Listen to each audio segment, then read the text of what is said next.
first I actually read it backwards in my mind.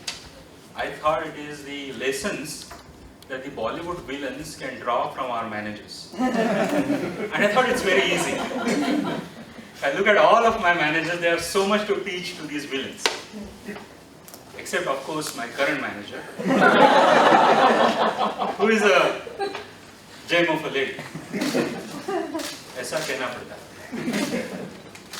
But then I realized it's actually the other way around. The lessons that the leaders can learn from the Bollywood villains. And I started thinking. I went back into my memory lane, and the first very impressive picture of a villain that I remember is that from Mr. India, Mr. Mogambo. And I suddenly started recollecting that scene. You might have all seen before. This is the take one of that. Mogambo, in his palace-like office, sitting on a high throne, with his fingers clad with a lot of rings on the globe. And he randomly picks 3 soldiers from the people standing in his darbar. He says, "Tum, tum, tum." And then those 3 soldiers come in front of him, stand next to the pond. Remember that pond? Yes. Red, boiling acid. You know, it can melt a gun in a jiffy. It is actually shown before that scene, so you know what it is. And then he says, "Jump." And the first guy, I thought he'll plead for his life and he'll run away. Nothing. He says, "Hail Mogambo!" And he jumps. He looks at the second guy. Jump. "Hail Mogambo!" He also jumps. I thought at least the third guy will fight back. Nothing happens. He says, "Jump." The third guy jumps. "Hail Mogambo!" He's also down. You can actually see the skeletons in the next scene within that boiling water. What a loyalty. What employee engagement. What commitment, man. And then, a few years later, I'm in BMC, manager. I'm on the 7th floor with my team, sitting in my special manager cubicle, with my hands on the keyboard. I look around where my team sits. The 80% seats already have 10% vacant seats. That means 30% people are not showing up today. I look at the people who are showing up already. I realize they're not going to make this project in time. So I say, "Tum, tum, or tum." They come to my desk. Say, "All of you, in the next week, you're going to work for 40 hours, for which you're already paid handsome salary." And I expect, "Hell, Mogambo." But then, this first guy, "Go to hell, Paresh."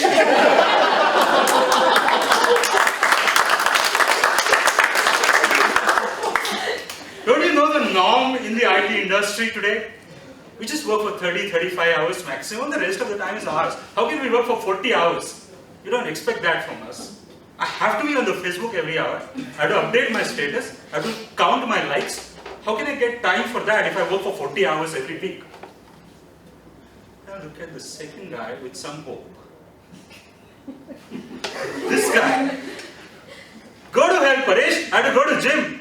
And he gives me a look. So, okay, fine. Look at the third lady with some additional hope. And she says, "Go to hell, Paresh. I have to buy some matching nail polish and the purse on Amazon. How can I work 40 hours? That's not my standard." What employee engagement? What commitment? What loyalty? And then I started thinking, what did Mr. Mogambo do to have that kind of loyalty? And like a good teacher, all these villains will just show you a direction. Mogambo is not like a Mogambo coaching class, will give you exact steps for becoming an effective leader and having that loyalty. So I start thinking, I know the direction, but how do I go there? So I start thinking as to where are the other places where people are so loyalist, they give up their life? And then not many. There's army, where people want to give their life for the country. There's fire brigade, where people, when they take up the job, they already know they have to give up their life during the course of this job. And that too for some stupid fellow who's updating Facebook status on 7th floor when the fire alarm is running, thinking this is another fire drill. Right? But they get into that job. They're willing to give away their life for the job. Where does this come from? I think this comes from the sense of purpose for your job. That's what needs to happen. A leader, first of all, for himself needs to have a sense of purpose in the job that he has taken up, and then he needs to instill that same sense of purpose in the team members that he has. Unless you have that sense of purpose, you will not have that kind of employee engagement, that kind of commitment. That is what I thought to myself. And it's very difficult, mind you, in a corporate environment where every corporation is running just for profit. How do you bring that sense for engagement, sense for commitment, when you know all this is happening just for profit? Where is that sense for purpose? Unless you start seeing your job not as widget cranking for somebody else's profit, either the owner or the shareholder, but seeing this job as a playground where you can explore your own possibilities and see what is the best that you can do as an individual. What are your own limitations and possibilities? And that, my friends, you have to explore within your job. If you look at it from that perspective, you suddenly start seeing the job with a different sense of purpose. And I think the leader's job is to look at the work that is around them in that spirit. Otherwise, it doesn't matter whether BMC does software, hardware, or something else. As long as you see your job in the right perspective. Oh, forget giving that perspective to the employees. A lot of our managers today are not even recognizing the work that they do within that 35 hours. Right? I mean, I ask you, within, let's say, last 3 weeks, how many of your bosses have recognized your work? With an award? Raise your hands. Or with an email or a public greeting saying, hey, good job, I'm happy. 3? That's it? 3 in this room. That's what happens. Mogambo in a 3-hour movie says 10 times Mogambo Kushwa. And our boss in a year doesn't see that 3 times. That I am happy. Recognition is such a need, it's such a human need. I mean, my son goes to 2nd standard and I tell him, look, you finish this poster before night, I'll give you a big chocolate. I'll give you that big monster car, costs 1,500 rupees that you always wanted. You just finish this poster. The next day, his teacher in the class says, I'll give you a star. Here. Right? And this guy sits till the midnight and finishes that poster to show him, get a star. We all have that kid in us. We all have that kid. We want that star. It doesn't have to be a costly star. It just has to be, hey, a good job. In front of all of my team members. I want that star. Right? And the leaders have to recognize that hunger for recognition and really always have to observe for the opportunities to recognize the people. That's what you learn from Mogambo. I don't see that happening. Because a lot of managers think that, if I recognize this fellow, what will these other people think? And they will leave. They're always fearful. But you need to understand, if you recognize this fellow, these people will leave who are at the bottom of the pyramid, not performing. And that's why they're jealous. But if you don't recognize, this fellow himself will leave. So anyway there will be attrition. Do you want the attrition at top or do you want the attrition at bottom? Right? That's the decision when you're recognizing and not recognizing. Some people tell me that, I don't want to dilute the importance of the recognition. No, it has to be valuable, right? It has to be seen as something precious. If you keep doing that again and again, it will lose its value. And a lot of times I've seen that it's an excuse given for not actually remembering to recognize. Even if it's true, how much valuable you want to make it? So valuable that you don't ever give it? It's like that Kohinoor. Neither India is using it, neither Elizabeth is using it. It's in some museum there, no use. Is that what you're going to do with your recognition? It will never be given to anybody. Isn't that so valuable? No, obviously not. So I can go on and on about things that you can learn from Mogambo. Sense of purpose, recognition, the value of recognizing. But for the demand of the time, I want to jump to the most important part of what you learn from Mogambo or any villain from Bollywood. Or for that matter, any villain from any film industry. Is that none of us grows up with an ambition to become a Mogambo, right?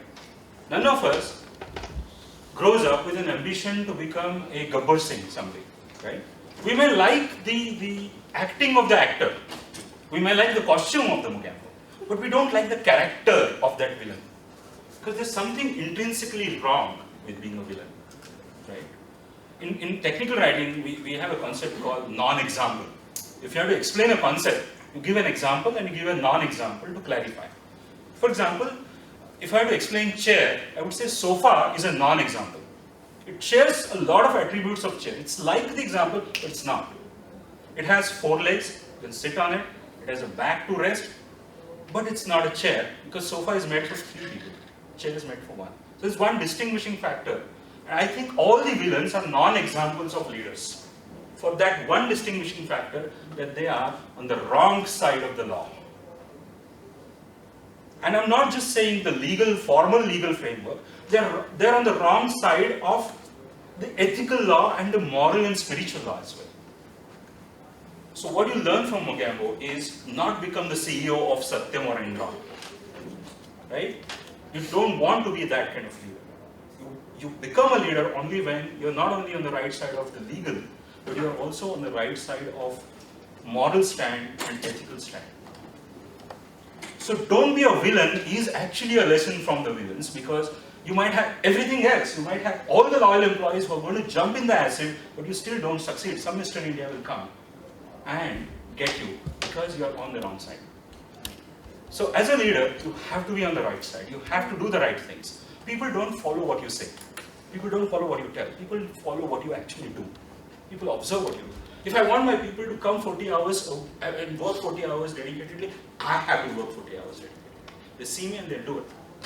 So a leader has to be on the right side. He has to exhibit the right behaviors. And the leader actually has to operate from the position of empathy, which no villain does. Otherwise, the villain will not be a villain. You have to operate from the position of empathy. You have to stop thinking about yourself. Like the villains will always be working for themselves, for their well-being, for their own growth, and not thinking about anybody else. A leader has to always think about somebody, the other people first, before their own growth. The customers, the employees, and the shareholders, before they think of their own growth. That makes a leader. I've been reading this book recently from the Microsoft CEO, Satya Nadella, and I want to end and leave you with this thought from that book. He says, the world is viewed better through a window than a mirror. Villains always looking at a mirror. Leaders are always looking out and not at themselves in the mirror. And I think that's why, go to hell, Mogambo.